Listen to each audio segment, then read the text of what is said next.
If you would like to support the platform, you can do that by hitting the links that you either see directly in the video, typing them in, or you can go directly to the description underneath the video to support the channel. Nearly 30 children have gone missing in Cleveland in the first 2 weeks of May, in an extraordinary surge of disappearances in the area.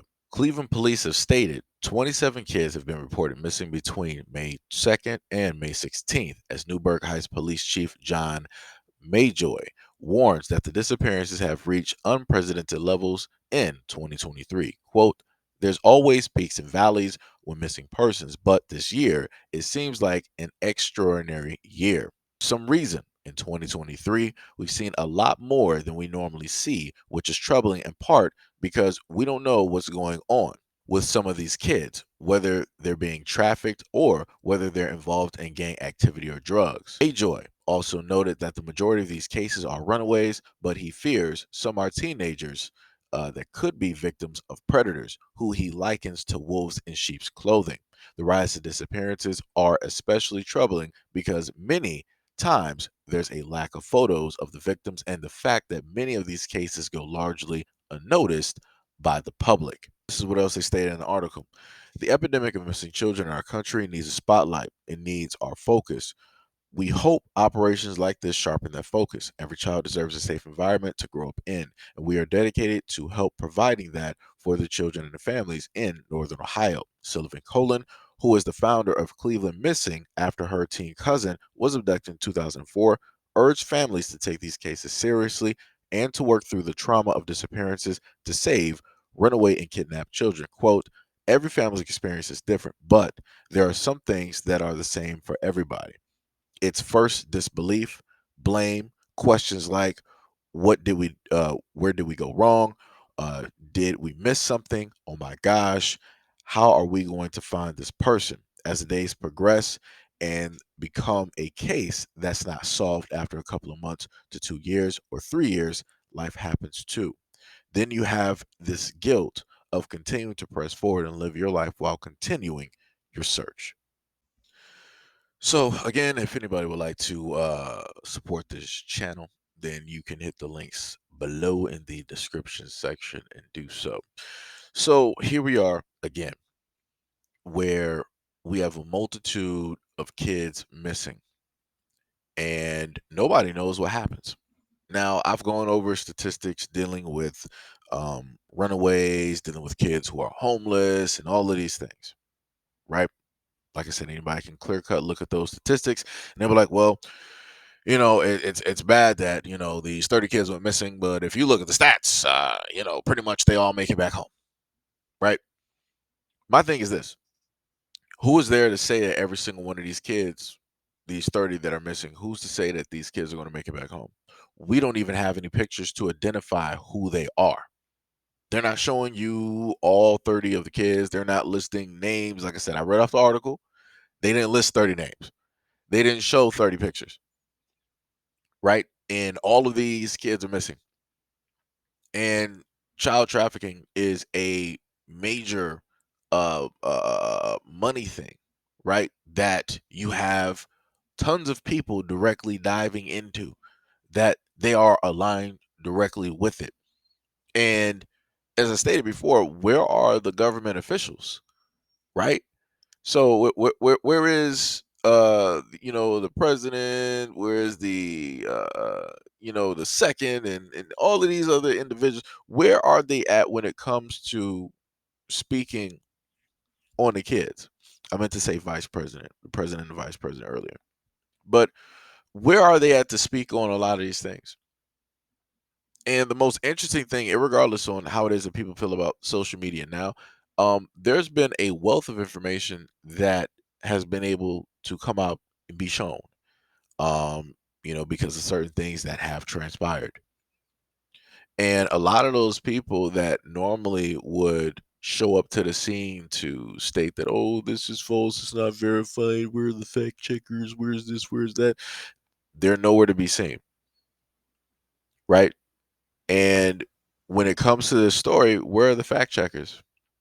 Where are all of those individuals to basically state that, oh no, this story was from 1997, and these 30 kids have all been found, and here is the list of those.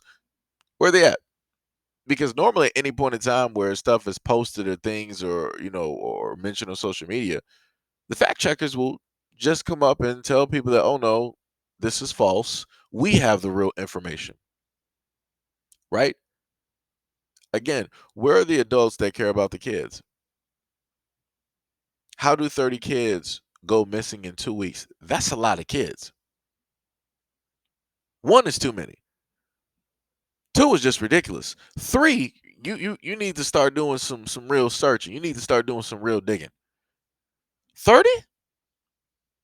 And then it's the same thing I always hear from the cops every time, out of, my 5 billion years of experience of being a sheriff's office, I've never seen anything like this before. Every single cop has that exact same thing whenever it comes to a situation that they have specifically not seen or didn't want to directly delve into. And again, this only happens when certain things get a spotlight shined on them, and you start having a police state that I've never seen anything like this in my life. No, you have. You've just ignored it. Some of your people are in cahoots with the people that are, you know, snatching away these kids and everything of that nature.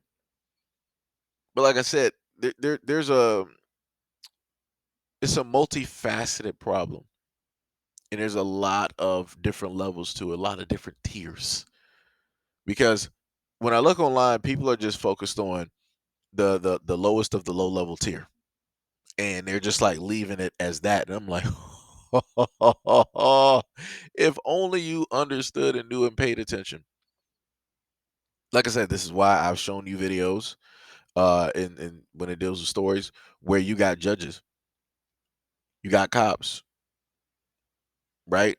You got people working in the government. You got a variety of individuals that are specifically going and partaking in these things. And you have a lot of organizations that will do their job and their best in order to cover up, in order to sweep under the rug, in order to body block for those out there that are doing this. Because why? They're getting kickbacks and they're getting money directly from it. So if you can't expect organizations or companies out here to care, if you can't expect the people that are supposed to be the law of the land to care, if you can't really expect for the parents to, in a sense, care, because the parents are in it too. You got parents out there that are directly giving up their kids for money or whatever it is that they need. So if you can't depend on these three, and these are all adults, to basically watch over kids and to protect kids, who can you then depend on to protect these kids? Who can the kids depend on and lean on to, right? When it is that they need somebody to guard them, protect them, watch over them, care for them. And that's why I consistently state in a lot of these videos, where are the adults that actually care about the kids? Where? Because if adults of a lot of these communities that I've talked about actually cared about these kids, then they would be found. Or there would be huge spotlights all across America dealing with trying to find these kids. You'll be shaking down doors, shaking people down, trying to figure out, like, yo, have you seen this person? How long have you, been here? The questions would be asked to the point where the local media and the news would then get involved, because they're getting calls from local people stating like, hey, there's this group of people, looking for this kid, and they're really trying to shake people down and da da da da. Right? Like I said, that's the only time realistically the media gets involved, when there's a spotlight that can be really drawn onto it that will bring people directly to them. 30 kids in a headline, yes.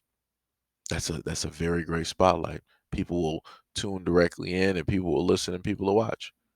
But if you sit up there and tell people that it's one, two, three, four, 5 kids missing, and you split those stories up throughout the day or throughout the week or throughout the month or whatever it is, nobody's really going to pay attention to it. And that's because they don't care. It's not because the spotlight ain't being put on it. It's because it's not interesting enough for people to actually care. And because more specifically, it's not really affecting their kids or their family. And that's the saddest part about all of this. And I keep saying it. And people are not going to understand it up until it hits their doorstep. A lot of people are not going to care about missing kids up until their kids go missing. And that's just the bottom line. A lot of adults out here are not going to care about kids up until it's their kids that go missing, it's their grandkids that go missing, it's their niece or nephew that goes missing. Up until it's somebody that they really care about that goes missing, that's the only time that they're actually going to bust a move. But other than that, it's just going to be a continuation of 30 kids upon 30 kids upon 30 kids upon 30 kids missing day after day. And the reason that I'm stating day after day is because if you actually look at the numbers of missing kids, throughout a year, you'll see what I'm talking about. And I'm just lowballing when I sit up there and state that. But like I said, people don't care about the kids in the shows.